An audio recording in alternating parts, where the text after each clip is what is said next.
Hey everybody, how's it going? This is the Ethics Experts. If it's your first time joining us, welcome. And if you are a returning subscriber, hey, how's it going? Hope you're having an amazing day, friend. See what happens when you subscribe to the Ethics Experts? You get a bonus greeting on every single episode. So hit that subscribe button. Join us every week as we talk to more and more interesting folks. Today, I have one of my favorite people ever, Lorena Acosta. Lorena, how are you? Hey, how are you, Nick? So if you don't know Lorena, I'm excited to be here in your so podcast. excited. Yeah, I'm super excited as well. So if you don't know Lorena, you need to get out from underneath the rock that you're sleeping in under and check her out on LinkedIn. You're probably the most prolific LinkedIn thought leader that I know. You have more followers than I've ever seen anybody else who's not named Elon Musk or Tony Robbins. You have over 1 million followers, and it's all built organically. And you and I kind of became friends over the last couple of years. I've learned so much from you and, just value our relationship so much.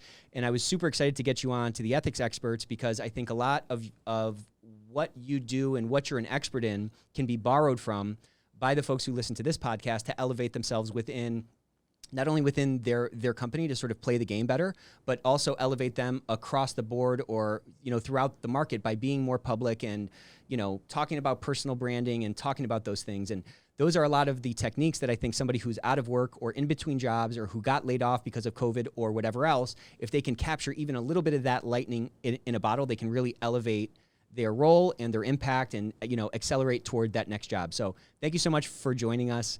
Why don't we just dive in? Beautiful background, by the way. Why don't we dive in? How did you get into this personal branding game? You have a business where you help folks with their LinkedIn presence. You help them sell online, sell their company, sell themselves and things like that. How did you go from having no followers on LinkedIn at some point in time to now one of the biggest followings out of anybody that's on the platform? First of all, thank you so much for inviting me, Nick. But when people ask me that question, that how do I get 1.5 million of followers? It's overwhelming. Yeah. But it doesn't make me feel a different person. Actually, it humbles me that so many people, follow my thoughts.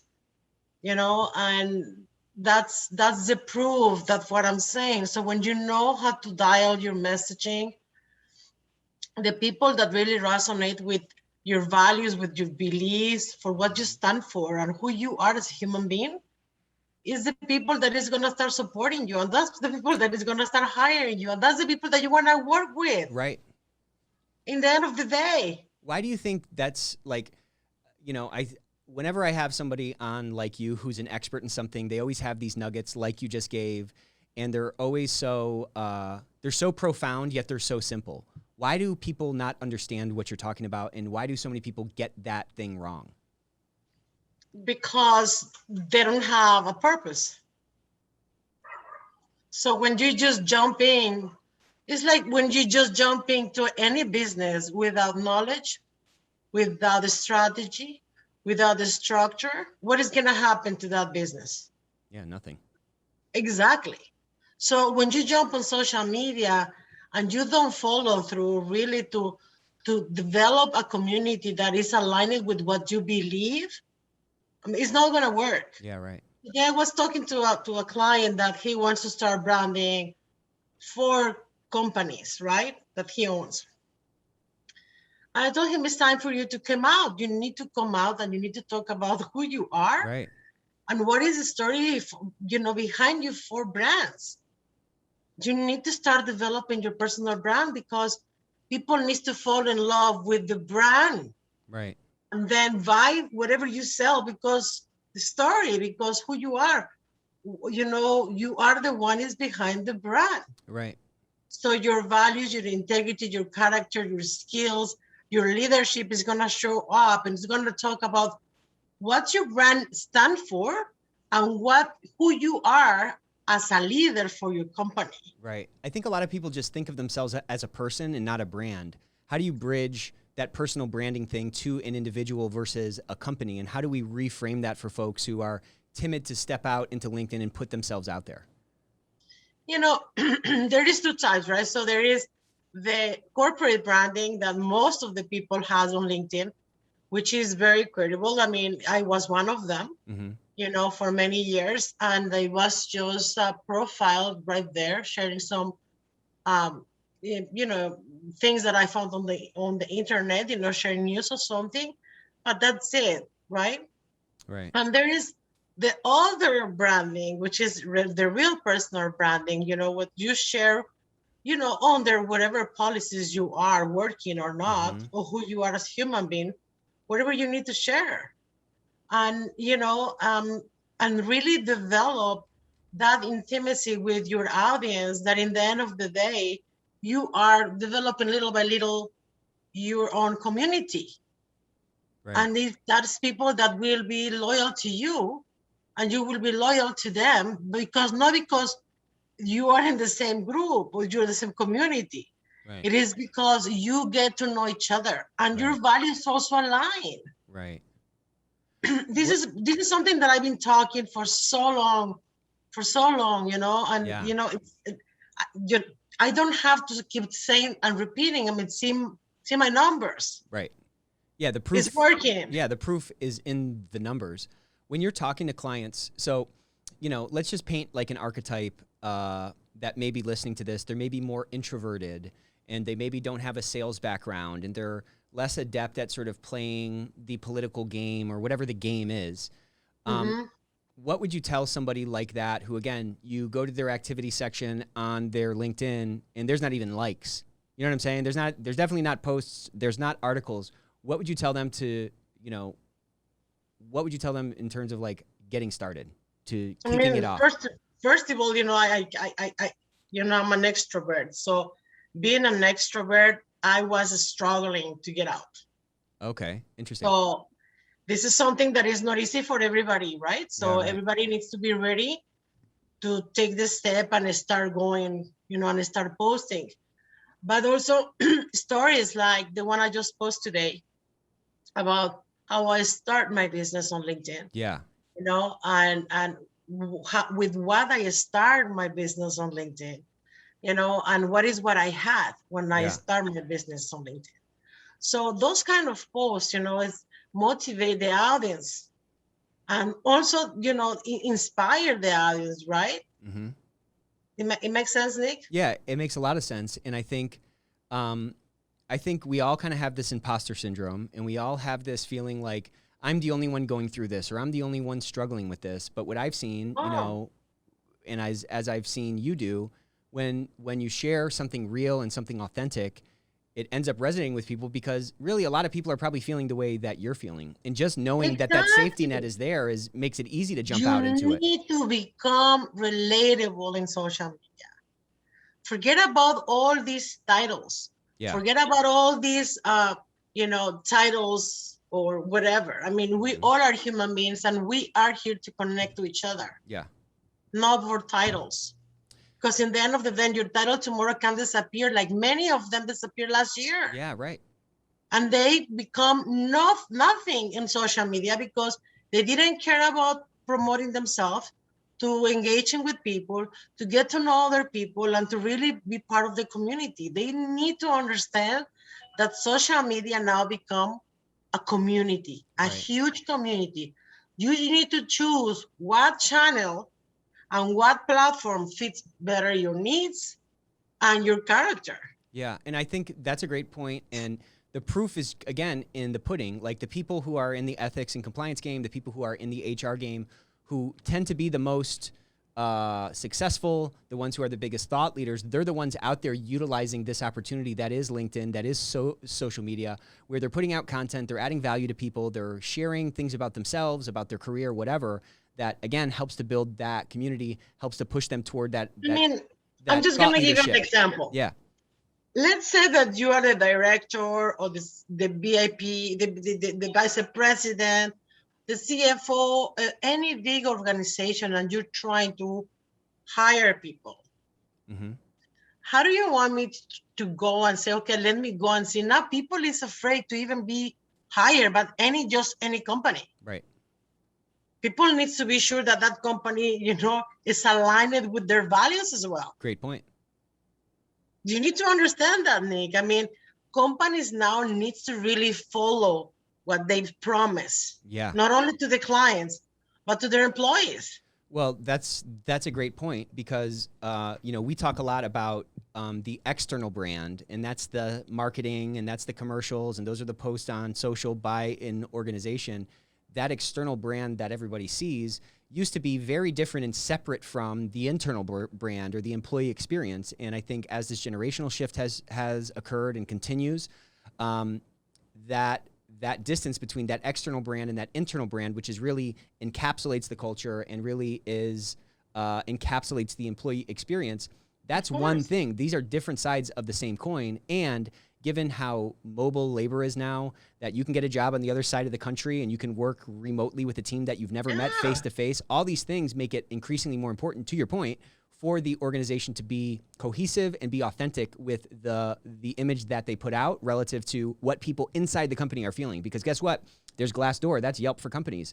There's Twitter, where that's a comment box, that's a public comment box that a disgruntled employee can speak to. So to your point, the companies that I think get that right are going to be the ones that separate from those that are just kind of paying lip service to this whole game. But they are on LinkedIn.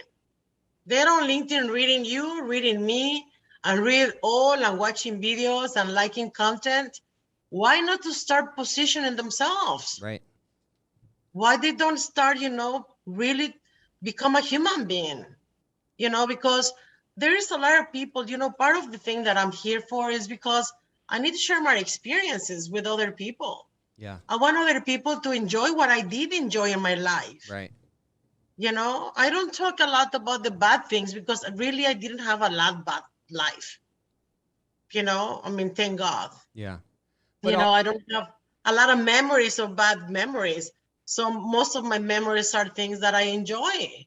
Yeah. So, and how do I get there? And what were my fears? And what were my struggles? And what were stopping me? So right. There is a lot of people who really resonates with this. Mm-hmm. I don't share things. I don't share about my private life, if I'm single, if I'm not single, if I have a man affair, because that's nobody else's business except me. Right. But the rest of the things, I share them. Why not? Yeah, well, you share them because I think you're comfortable in yourself, and I think you have a purpose in those shares it's an others focus. What I see a lot of people get wrong, I think, on social is being so self-focused. They're focused on self-adulation or tooting their own horn or whatever those things are. That's not adding value to anybody, to your point. I will tell you one thing. Brené Brown says that, being vulnerable, it doesn't make you weak. It makes you strong. And it's true. When you share your story, I have shared so many stories that when I have written them, I cry because, it makes me remember the past. Mm-hmm. And many people, when they read them, they cry because my story also touched them, right? Mm-hmm. So this is what I'm talking about. You need to write things, not only that they are going to be related to your work, because then you will lose the interest from another audience. You need to learn to manage multiple audiences with one post. And how do you actually do that? How does that actually occur? Well, you need to think about who's gonna be the people that you want to listen to your message to begin with, right? What are the struggles of that people is going through right now? Right. What are the things that they're facing, right? So if you are a realtor per se, right, and you want to help people to buy a new home, there is a lot of families right now who are thinking to buy a house for many reasons, because they may lose their job, so they want to buy a house before they lose a job, so they can get the mortgage. Right. For many other reasons, there is many families who want to buy their houses, right? So what it will be best to tell all those families who are insecure about buying it now or not. You're going to tell them a truth, right? And what is the truth right now? Here in Florida, the inflation of the real estate went so high that right now it's very hard for people to buy a house right now because the owners of the house start having a lot of offers. Right. So it's been hard. So you need to bring a solution for those families Right. who are really, you need to learn how to target them. You need to talk about what they're going through and how you can solve the problem. You need to do that. You need to bring as well stories. Yeah, and we all have that are stories. relatable. Yeah, we all have these stories. We all have these tough times in our life. We've all have something that we've learned. We've all had those moments where we felt stupid or we felt hopeless or whatever. Capturing a bit of that and speaking into your audience or social or whatever on how you got up out of that is a very it's a very kind of quick way to like humanize yourself and make a connection. You know what I'm saying? Yeah, why not humanize yourself? Yeah, you're a human. Do it. Why not? Exactly. Why not to become vulnerable? Why not? I'm very happy because more and more and more people are sharing personal things on LinkedIn. And when they share them for the first time, they say, well, I know this is a professional website. This is the first thing they write in the line. They are apologizing to the whole platform for sharing their wedding pictures, for sharing their engagement pictures, for sharing their kids' graduation, for sharing their whatever personal. Nobody has to apologize. Yeah, exactly. Whoever believes, engage, and really aligns with the message that you post is going to engage on your content. Right. Because you are sharing a belief, period. Right. So when you get a new client, what is that like? What is that process like? And what is the recurring theme of resistance that you're met with? I know you have a lot of really great exercises to get people, comfortable jumping in the pool that is LinkedIn or that is social media. But what is that reticence that you see over and over and over again as you get more and more new clients and begin to, indoctrinate them into this approach? Well, the biggest thing that I found out, and it's going to be, it's sad to reveal this, but sometimes they don't know who they are. Oh. It's not that they don't know exactly that they don't know. I mean, as a person, but we often, and I do, and you may do, and everybody does, forgot to do, a deep cleaning in our conscience and our thoughts and in our values.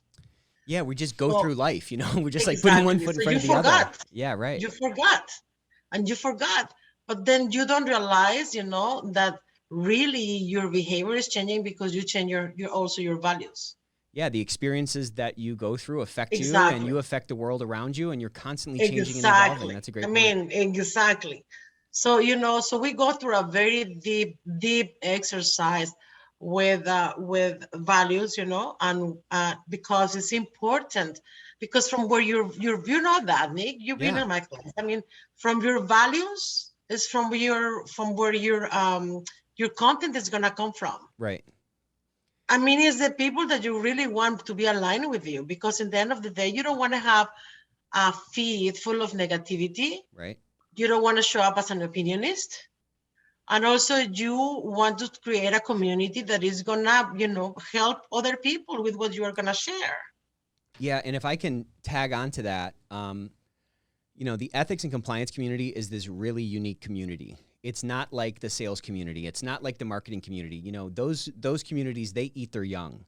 So, if you're a salesperson over at Pepsi, you're not reaching out to a salesperson over at Coca-Cola and saying, hey, how do you change your pitch for this situation? You're competing with these guys. This is a battle that's going on.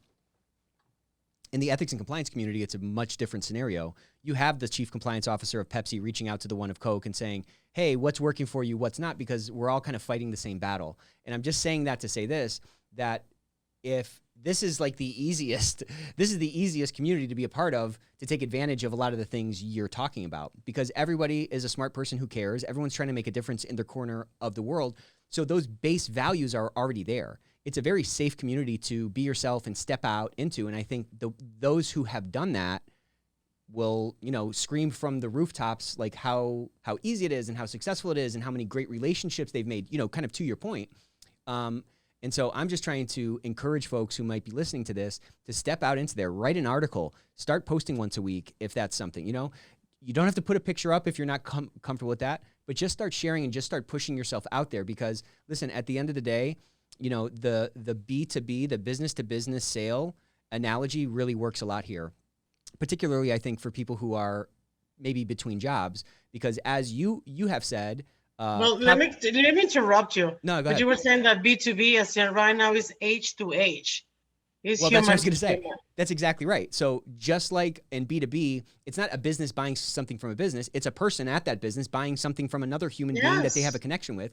In just the same way, when somebody who's in between jobs, like that company that's looking for a new person, they're not looking for a chief compliance officer, or they're not looking for a particular title. They're looking for a human being with that title. And the more you can push yourself out there and humanize yourself, the quicker you can give little nuggets of who you are for folks, the more tailwinds you put toward accelerating toward that next position.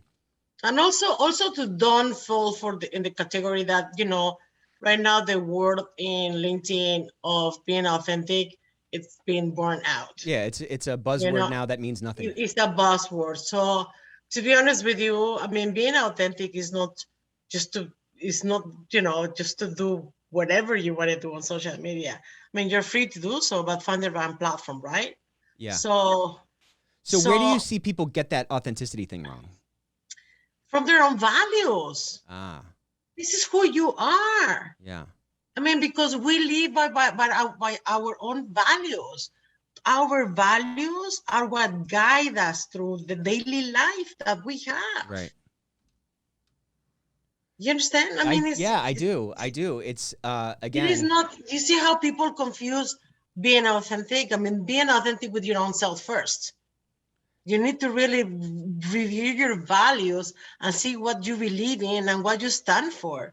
Right. Because you need to talk about that. Right. So whatever you believe in.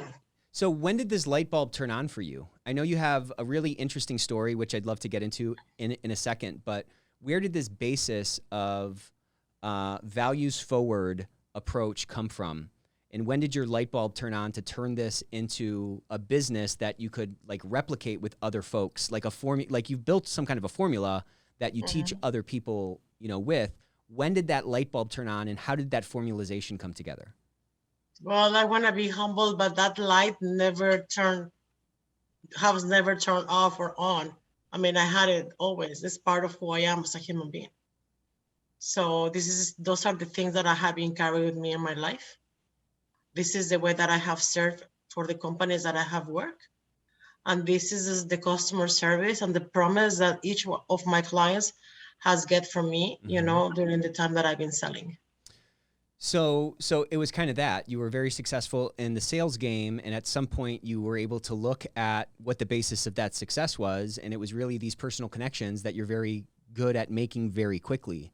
And I think as we unpack those connections, to your point, it's always a values thing. It's some kind of an overlap and some kind of an ethos overlap with respect to how we look at the world or how we go through the world or how we prioritize You have to start from there, Nick. And after you define those things and you really, I have clients who has made very, very difficult choices during my coaching because they really dig into their values. So what's an example of that? You don't have to name a name, but tell me about like a scenario where you did this sort of deep work with somebody and they had to overcome something or, kind of had to transform themselves during that process. I can't talk about this. Okay. All right. Let me ask it a different way. No, I'm kidding. But it's a very revealing process when you dive deep with somebody.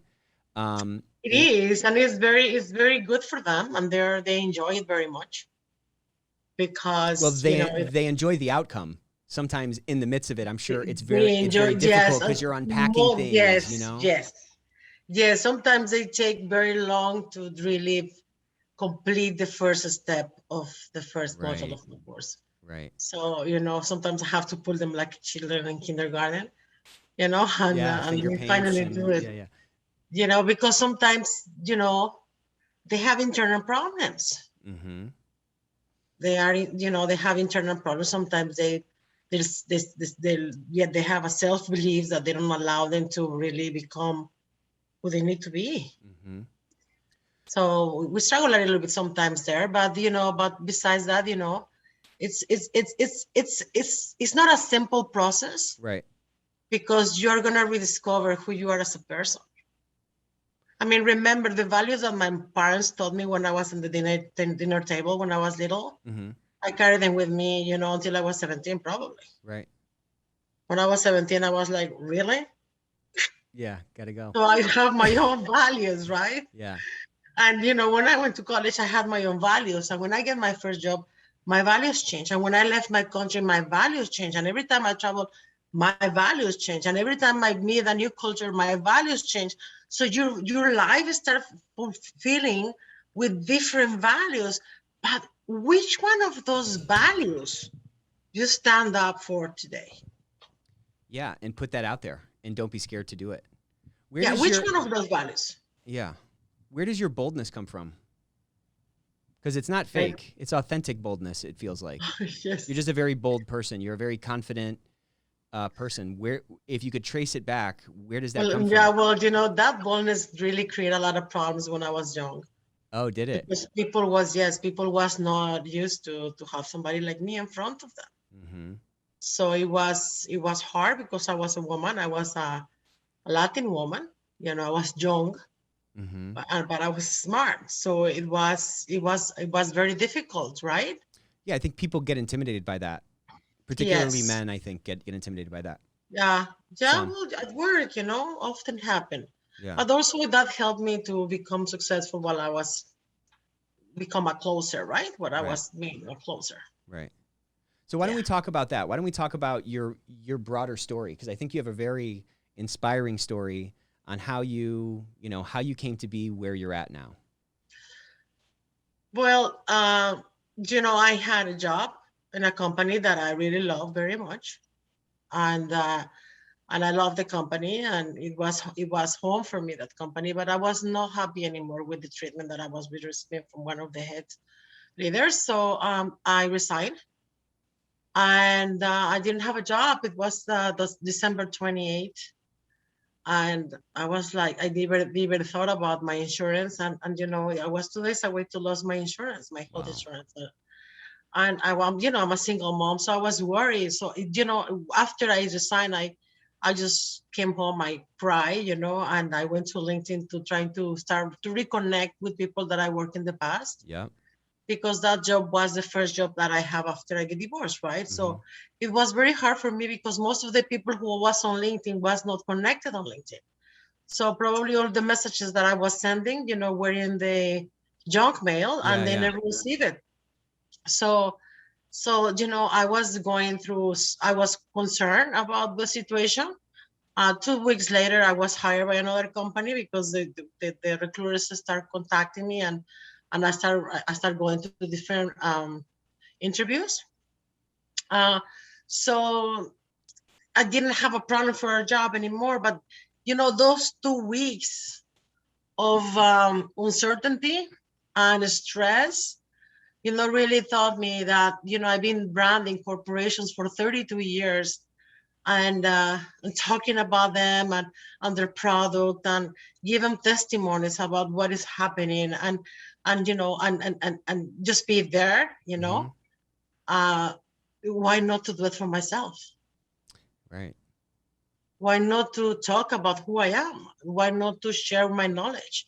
Why not to share my experience with the youngest? Why not to share my experience with the single moms? Why not to share my experience for the parents, because I'm a parent, right? So why not to share my experience in sales? You know, why, you know, I don't, you know, why not? Everybody should. Yeah, I know. I know they should. There's so much I magic. mean, how do you want to be remembered? Right. You know? Yeah, I think I want, you know, if I die one day, I want, you know, people to remember that I at least I did something in their life to make it better. That's enough.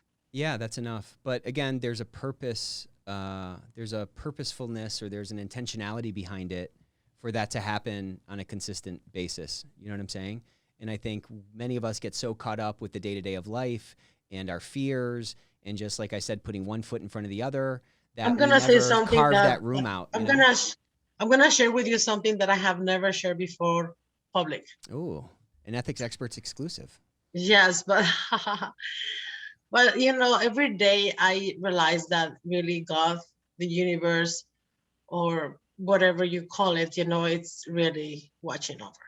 Yeah. It's just when I start on LinkedIn, I start posting little by little, but there was a bigger force than me Mm-hmm. that were really pushing me to continue posting on LinkedIn and be on LinkedIn, specifically on LinkedIn. And I was posting and I was engaging, and then I was thinking, what do I'm doing? Yeah. Why am I doing this? So I was like, I was I was wondering why I continue doing this, right? Why? So until my mom told me, sometimes it happens and you just have to move forward. And I did listen and I moved forward, without having a direction. I was Yeah. just scared, Nick, in the car, and the car was taking me, I Yeah. swear. It just took you there. Yes. So the nice part of this journey is that many people has followed it and they have witnessed how do I start and Yeah. where I am today, and that they know that I have changed who I am. Right. Yeah. That You the brought them on that numbers. journey with you. Yes. So because this for me it's not my journey, because all of them are part of this journey. Yeah, that's a good point. So they're enjoying it. So when they see me winning, they enjoy that. They Right. share up. They're kind. And when they're winning, I'm kind with them too, Yeah, right. because we all want to be clapped, Right. right? Yeah, that's right. At what point did you hit that tipping point where it all kind of started to come together and all kind of started to make sense for you? Because, you had that 2-week period, then you started this new job and you felt this kind of drive to move forward. It obviously took a while to get to almost 2 million followers on LinkedIn, Yeah. 100% organic, by the way. At that time, we were having an election, and it was very ugly to see the fights between the two Yeah. parties. And so I thought that I need to start posting things that they are going to heal the people, right? That they are going to make them feel better. So I start posting things about to focus themselves in their mind, not in the mind of others, because in the end of the day, we carry with those thoughts, 24 hours, Yeah, up to right. 30 days in your subconscious mind. Right. So why you're going to collect in your subconscious mind thoughts that you don't want them to be there for 30 days, right? Yeah. So Why walk in the mud, exactly. So I start talking about that, and I start talking about mindfulness, and I start talking about things that I believe, and people that believe in those things also start following me, Right. and then I start talking about leadership, and then I start sharing a lot of trips, videos for Yeah, traveling, right. because I love those I was videos. I was in the industry of the traveling industry, so I was sharing all these videos. So many people, start asking me if I have a travel agency, if I'm a travel agency, if I have work for a travel agency. People start offering me jobs, and I was like, no, hold on, I have a job. It's just a video, I don't know what to tell you that it is, I didn't know. Yeah. So then, people started asking me if I could help them to brand themselves. And I was like, wow. So, until now, people, send me messages and says, I read your profile, and I just want to say that I'm very impressed for the work that you have done during all these years. Amazing. So it's nice to be recognized from somebody that you don't even know. Yeah, right. Well, I mean, I think that's kind of the point. When you're putting positivity out in the world, you don't always get that feedback immediately on whether that landed, or if you put a tip up for somebody who's struggling with something, you don't know how many people see it. You don't know how many people digest it and implement it. Exactly. And, it's just kind of nice to be spreading that goodness out there into the world, because it all ends up kind of coming back to you in the end. Is that what you found in your own life? Yeah, well, sometimes, everybody have haters, right? Well, if you only have haters if you're doing something right. That's what I say. Yeah, I mean, for me, it's been a beautiful journey. I have met a lot of wonderful people like you. I have rekindled with old clients from the old industry, Mm-hmm. who they found me on LinkedIn, and they become my clients again and my friends, you know. um, I'm here to make a change. Yeah. We need to start asking ourselves if we're just existing or we want to become a change makers, because the changes start within, and is what we all should be having doing. Yeah, we all should be doing it. We all should be doing that, like, be really not just to think how much you're gonna make or how much your company is gonna make, how much you're gonna give to another Right, uh, group or organization who is in need. right. Because to be honest with you, Nick, right now I'm trying to purchase only things from companies that they are giving back to society. Well, that's a great point because I think that's becoming more and more common with folks. Just like you were saying, someone's not willing to commit their lives to an organization whose values don't resonate with them.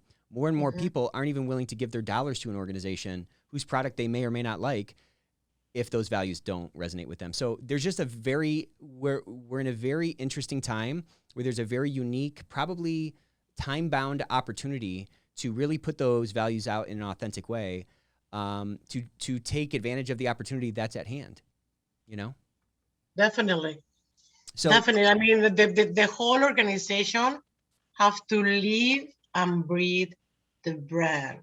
right. So they can transfer all that love and values and loyalty and customer service to the giant of social media. Right. So let's kind of get super tactical now. And I want to talk about this in the context of somebody who is in between jobs. They're a smart person who cares. They got a great background. They're Mhm. getting interviews, but they're not getting that next step. So this doesn't necessarily need to be, a coaching on how to interview better. I'd like to kind of pick your brain on let's kind of develop a high level strategy for somebody who's in this boat. They've been out of work for a few months. They're looking for that right opportunity. What kind of things could they be doing using social in an authentic or thoughtful, intentional way to help accelerate them to that new job? Um, I will write a post or two posts or three different posts about who he is as a person, Okay. and this story, a brief story of what is happening in his life, and to request whoever is seeing that post to engage or to share it. Very simple. Yes, It's just putting yourself out there. I mean, there's so many yes. people in the broader community, but also in this ethics and compliance and HR community who are really trying to help other folks.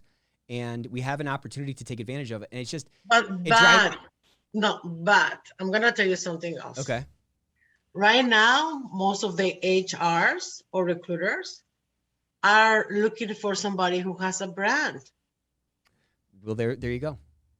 They're gonna So check if you out you, on social, to your point. They're of going to course, check you. I had a client who was applying for a big position, and that client couldn't get the position, and the recruiter told him that this is because he didn't have any branding. Wow. And the other person, which was less prepared, had some branding. So they need somebody to represent, to be the thought leader in the company. So this is like a hello Yeah, exactly. for anybody who's listening right now. Again, it's such an opportunity. I just see so many people leave this opportunity on the table. They don't pick it up and run with it. And I mean, how interesting is that, though?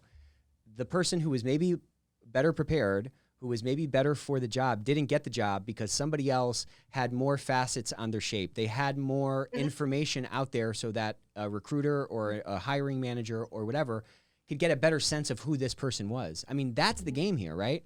And this is what happened to most of the people, Nick. You work for a corporation, you are under shadow of the corporation. Right. You are the one is making the corporation to move, but the corporation doesn't share your information. So nothing that is happening is recognizable except in your Phenomenal checks. point. Phenomenal point. Except in your checks. So when they fire you, right? Or something happened like COVID, right? You don't have any branding and you are Yeah. 52, 53, 49, 47 or younger, doesn't matter what age you are, you lost your job and you have no branding and you are going desperate, sending emails and asking people And, it's clear. People doesn't like to do that.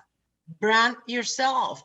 And really, by branding yourself, people is going to really start reading their post, watching who they are, and see who they represent. Because, like, people is concerned to just join any company to work in base of the culture.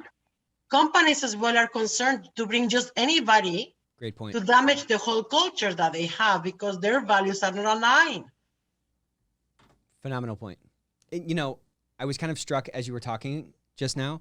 I was struck by, think about before you buy something, whether it's a service, whether it's even if it's a new restaurant you're about to go to, you're going to do a bunch of research online. Like, we have so much information on our fingertips. Mm-hmm. To your point, you check reviews, you check Glassdoor, you look at all these different spots. This is really an opportunity. We're really talking about job security, not in the sense of your current job, but in your, higher ability. You're increasing the opportunity and you're increasing the odds that you're going to land at a new position a lot quicker when you have good data and good information out there about who you are. Again, starting with your core, your ethos, your values. But if you start writing things, very bad things, calling people 100%. names, damaging your name, don't cry for me, Argentina. Yeah, you do it to yourself, right? Like, if you can't sell your product, whatever you share on social media stays forever. Tell me some more about that, because I think a lot of people don't understand that. Yeah, I mean, I have my own opinions, right? I have my own opinions, and sometimes I could sound a little bit opinionist. But when I say my opinion, I'm very clear. It's right. Yeah, it's correct. I say it, I didn't want to say that, but thank you, Nick. Yeah, well, I'm calling balls and strikes today, so yeah. So when I share my opinion, I don't care if you like it or not. This is what is happening. Right. This is the fact, right? So I know that many people doesn't like it, doesn't engage, doesn't give like, but those are the posts that has more views than ever. Isn't that interesting? Yes, because probably people think the same thing, but some people are afraid to engage on those things because they work for corporate. That's a great point. But they'll read the whole thing, so the view will register, but they're going to be scared to like it because it's too bold or it's too bold and too direct. Totally. Because most of the things when I share my opinions, they have a target. Gotcha. Well, again, that's that thoughtfulness. That's that intentionality. You're not, walking into Starbucks just saying something inane. There's a purpose behind the messages that you're sending. And I think that intentionality comes through. And it's not just a bunch of words on the page. I think that's part of what I have earned on the platform from many people is respect. Yeah. Because I haven't changed. This is who I am. Right. I mean, this is who I was last year, before last year, 3 years ago. So I haven't changed. The only thing has changed is my wrinkles. Well, you must have a filter on, because I'm not seeing too many right now. I don't have any filter. Is the eyelashes? I don't see it. It's looking good. We are looking good today. Yeah, but I think that authenticity is a big one. I know I keep using a dead buzzword, but I don't have a better word for it. That word for me is dead. Completely. I get that it's been overused, but authenticity, authenticity, which you have to say now. And bring value. Bring value and authenticity. Let's talk about that. Let's talk about bringing value. Are those words that they are completely born on the platform. But at some point, it was Stop talking about bringing value. You bring the value. Yeah, but I'm saying, what does that mean? What does bringing value mean? I get that it's now been chewed up and spit out, and it's a buzzword with no meaning. It's overused, but there's some spirit behind it that I think is still in play. And so, what is that? And how do people add value? I mean, do you think that one story of my life could bring value to somebody? Yeah. Okay, so that's value. Okay. When you share the picture of your son asking you if you're going to work forever, that was value for me. And I completely relate with that picture, because that was what my daughter kept saying since I was since she was 9. When are you gonna stop working? Are you gonna work tomorrow? Why? Yeah. So that was my My kids daughter. ask me So, every morning. They're like, why are you going to work today? And I'm like, well, it's Tuesday. yeah. So Yes. I got to do it. Yeah. Yeah. So so this, that's value, right? Right. Because for some people, they can change it, but they don't have yet the courage to do so. But when they see that you are struggling, they will start following you because they want to see how you manage it. Yeah, that's a good point. There's this guy in the ethics and compliance community, and every Sunday he puts out a really thoughtful post, and it's something that's super tactical. And he's really elevated to a thought leader just with that consistency and by quote unquote adding value to the platform that is actionable that people can take and grab and start implementing into their life. It's so easy to do. Everybody has a whole list of best practices. They have a whole list of experiences and things they've been through, personal, professional, whatever. Putting some of that out there with a focus on others, there's just so many positive benefits of doing it, Mm-hmm. So where do you think LinkedIn is going to go? And it's 5 years from now. How do you think this whole platform will have changed? How do you think this This platform has changed a lot. Yeah. I mean, first of all, I mean, it's great. I mean, I like the LinkedIn Help has been an amazing tool for all of us as a community. Mm-hmm. For many reasons. If something happened in your account, they are very, very there. I mean, Yeah, like they're can responsive. testify that. Yeah, Very yeah. responsive. When you open a case, I mean, people really go and help you Mm-hmm. with what you're going through. I mean, I'm very thankful for it. And I will not be saying this, you know that very well if is not the case. Yeah. Right. I believe that the platform is going to continue evolving. I don't know, how many we are until today, but I think that as much as you engage with different people that you don't know, is how the people that you want them to see, how they're going to find you. Because if you are with the same circle of people all the time, you are doing the worst mistake ever. Because right. the same people that you engage every day has probably the same people that you are connected with. So everybody's Great seeing point. each other their posts. Yeah, and it So you turns into need, this circle, today I have a great contract from somebody who told me, I don't know how you show up on my feed, but you start showing up on my feed suddenly. Wow. So every post that you post, I see it on my feed. Now I follow you. Now I want to hire you. You see? Yeah. So it's up to you how you want to be exposed. If you are in your own circle, that's why I posted the other day, just stop following or engaging in people who has thousands of millions of followers, including me, if they don't want to. Right. But, if they want to create their own community, they need to start with people who has the same number of followers and start creating groups of people that they like each other things, that Right. they are aligned with their message. Right. So they become your connections. So this is how communities start. Right. It's not by, telling everybody connect with me. No. Yeah, that is dead. That is over. Yeah, I'm not seeing it that much anymore. Like, remember those posts where guys would be like, "Hey, everybody, connect with each other in the comments or something." Like, I haven't seen a lot of those. I don't know if it's because I've unfollowed those because kind it of people. doesn't work. No, it doesn't work. Well, it's Don't meaningless. It's meaningless because there's no connection. Do you remember that I said stop doing that? Well, I don't think I've ever done that. Yeah, but I posted and I said stop. Oh yeah, exactly. This doesn't work. It works only with people that really, there is a lot of people who has never followed me, who doesn't know about my content, right? Right. But today, because somebody liked my content, they saw the post of today and my post went viral, right? Because other people start liking my content. Right. So it's up to you if you want to be in your little bubble or if you want to start engaging with other people and start being nice with people who just start. Right. Because remember when you started, I mean, you need to remember that everybody started from zero. Right. And, I think the fact that you've been able to maintain that seed that you just shared, you've been able to maintain that as you've rocketed past the 30,000 limit, and as you've rocketed past 100,000 and past 1 million and on toward 2 million.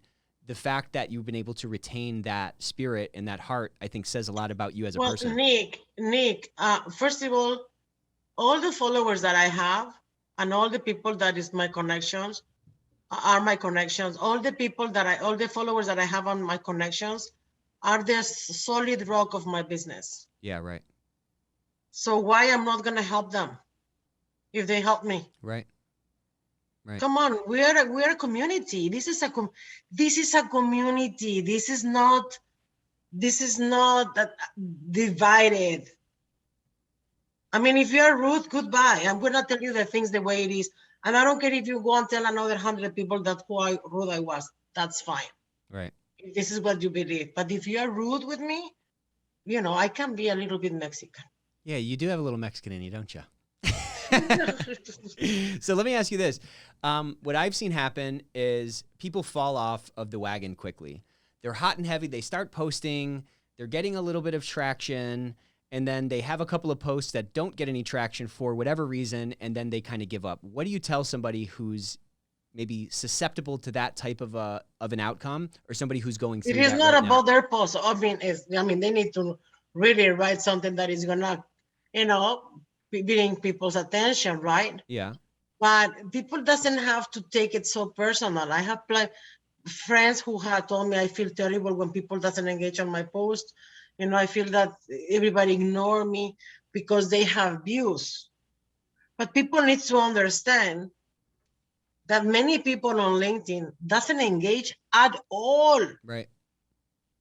They're just reading. Right. But when they need your services, those are the people that hires you. Right.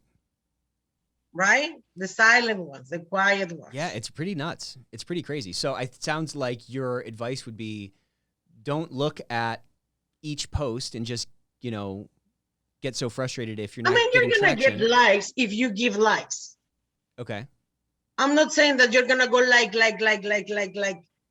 me, because I don't have time to go, but sometimes I go and I go like if there are people who, that I know, and I see that they have no one like.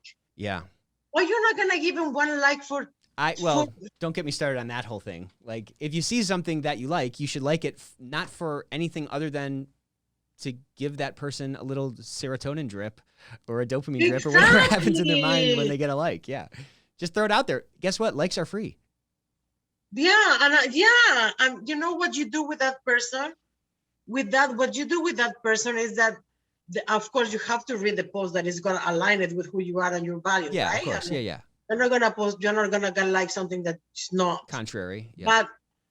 But what you do doing that is you help that post to go have one more chance to go back to the feed and to have more likes and more attraction. Right. So why not to help? Yeah, I don't know. I think people have different personalities. Maybe they're worried about the corporate thing. I've talked to a lot of folks where I've tried to encourage them to do it, and they say, well, I can't do anything sort of personal because I work for a company and blah, blah, blah. And I was just like, you're doing personal things on your sales calls. You're doing personal things when you're connecting with somebody else in a different department, right? There's some, we're not robots and automatons, speaking in ones and zeros to each other.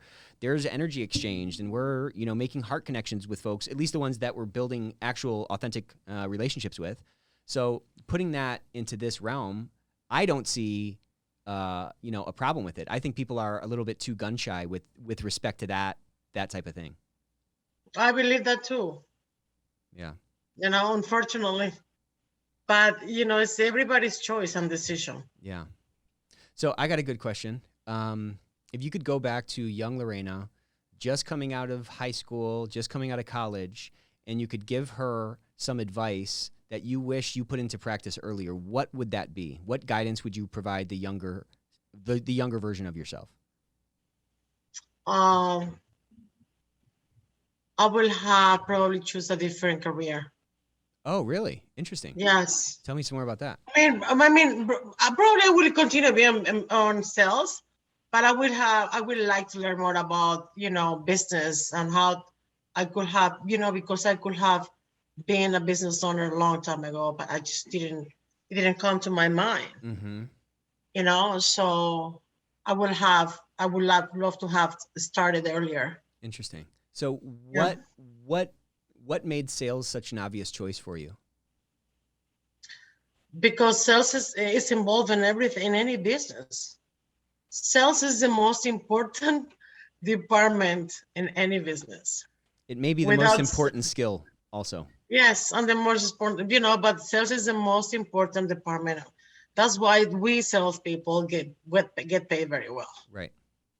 But Mhm. there's so much that somebody who's not in sales can learn from the sales approach because, the Yes, thing that we talk about all the time is selling is a transfer of emotion. So if you're going to hire me, at some point, I made you feel about me how I feel about me, and you've gotten comfortable with rolling the dice and bringing me on board.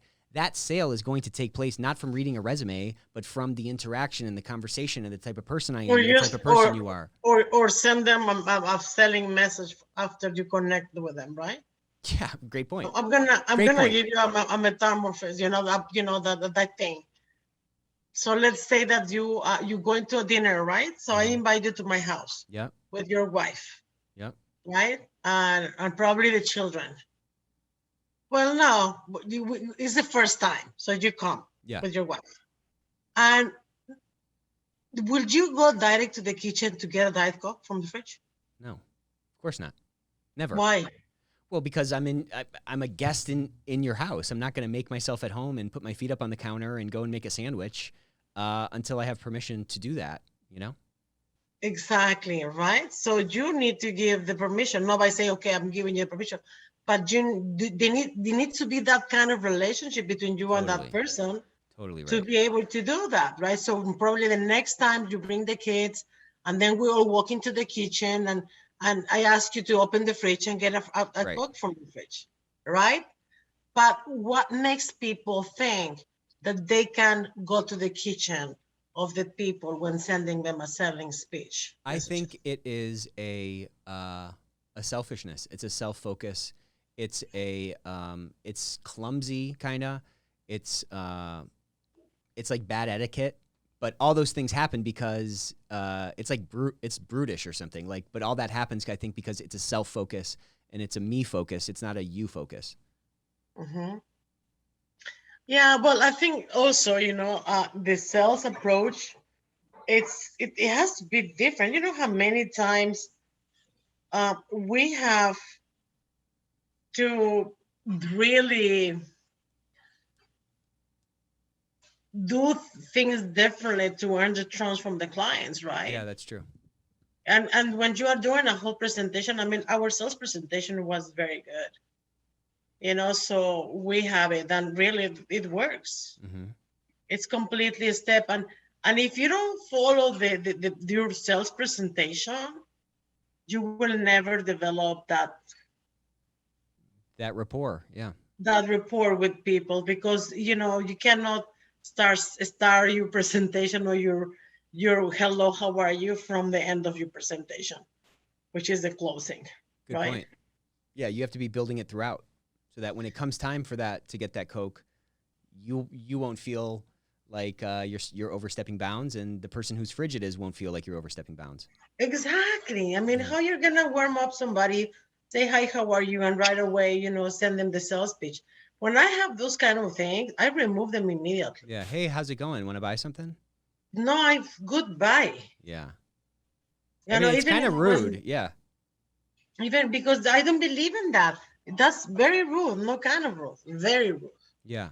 So, what are some other um, we talked about some best practices for personal branding. We talked about some best practices for LinkedIn. Where do you see people screw up on LinkedIn in addition to this kind of super forward approach when they just connect with somebody? Where are some other worst practices that we can steer people away from? Not showing up Okay. because they are there anyway. They're, as I'm telling you, I mean, they are spending their time in the platform, Yeah. watching everybody else. growing. I mean, without thinking that their job, their position on the title, could be on jeopardy. Right. So I think this is the biggest mistake that I see in the platform. That people doesn't start. They don't think about what can happen, and just have it. And it's not bad to have your digital presence. In the end No, of the day. no, it's not. And like we were saying, I just think it's such a tremendous opportunity. It can help you. Like I've met so many people over the last year and a half that I would Mhm. consider friends at this point that I've never even met face to face. I mean, it's totally crazy. Again, COVID notwithstanding, but I've met them on the platform because we look at the world the same way, or we're fighting the same battle. We're trying to make our workplaces better, or we're trying to make a difference in our corner of the world, or we're trying to make more inclusive spaces for people to unleash their God-given gifts. Those are the things that get me excited. That's why I'm fighting. And it's just, to your point, it's this crazy tuning fork that if you put that out there, you start to see all these other tuning forks that are attuned to that harmony or to that frequency to start vibrating with you. You know what I'm saying? Like those connection points are Exactly. there. You just have to jump in. The thing Exactly. I always say is a pool party is only fun if you're jumping in the pool. It's not fun to be at a pool Exactly. party and be on the side. You know what I'm I saying? mean, come on, right? Yeah, right. Any other best practices that you would share? I just feel like we could probably talk for another hour easily, but I want to be conscious of your time. This was very generous of you to come on and share a piece of your Of day course. with us.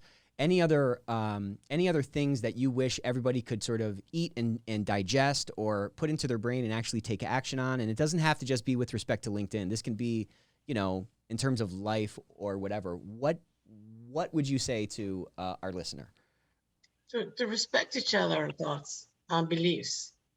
I think that social media is a great place to really get to know each other, and we don't have to attack to each other with silly comments or Yeah. derogatory comments to somebody that we don't know who that person is. You know, So I see that so much, by the way, and it's very bizarre for me. Like people think this is Twitter or Facebook or something, and there's no point in it. I mean, it's so negative; it just tears somebody down. It's yeah, not adding any value. It's not keeping the conversation moving forward. It's just dumping a bunch of negativity on somebody's lap. hmm, You know?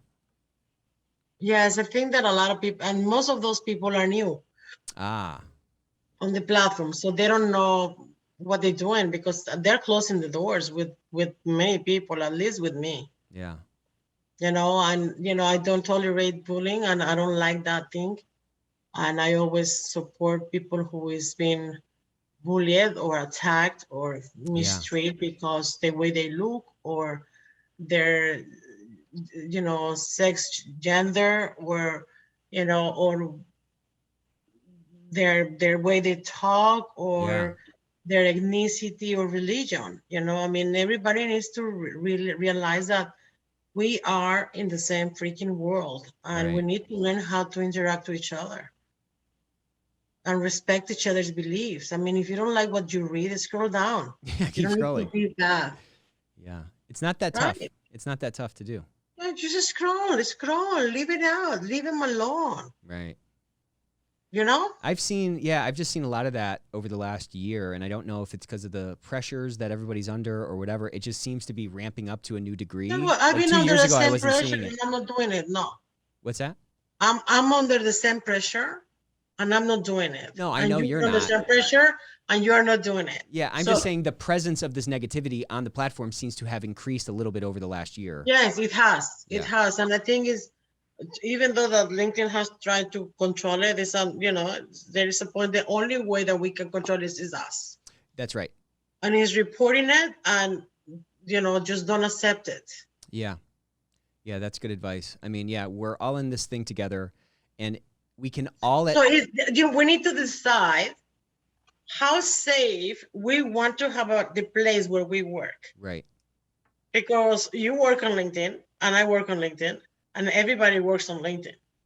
You have your company, but you are on LinkedIn. right. So this is our workplace for many of us. That's true. So we need to decide if we want to have a toxic culture in our social media place, or we want to have a no toxic culture.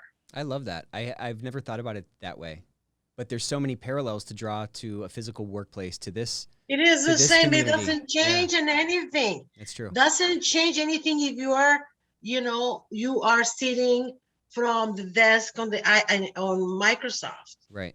But if you're a jerk on social media, it is the same person. It doesn't matter. Right. So do it is better. what it is. Yeah, do better. And also, you can always, even if you're disagree on everything, you can disagree on politics, you can disagree on all these different things. You can at least relate to somebody sitting across the table from you on the fact of humanity. You can at least connect on humanity. You can at least connect on the fact that we're going through the same human experience and that we have the same feelings and the same struggles and the same desires and the same, needs. If you can't connect on that, then you're not going to connect. Then whatever you connect on is going to be tenuous at best. You know what I mean? Mm-hmm. Well, Lorena, I love your work. Oh, thank you You're so one of much, my Nick. favorite people. It's been Thank a you. lot of fun to come on here. Thank you so much for everything. Thank you for having me. Yeah, that you've shared. How can people find you? Where can people Here get in on touch with LinkedIn. you? Here on LinkedIn, I'm very, I mean, when the direct message is well done, I'm well written, I'm well directed with the right intention, Mm-hmm. I reply to them. Okay. Well, very good. Well, follow Lorena. Thanks again, Lorena. This was so Thank you, fun. Nick. Until next time.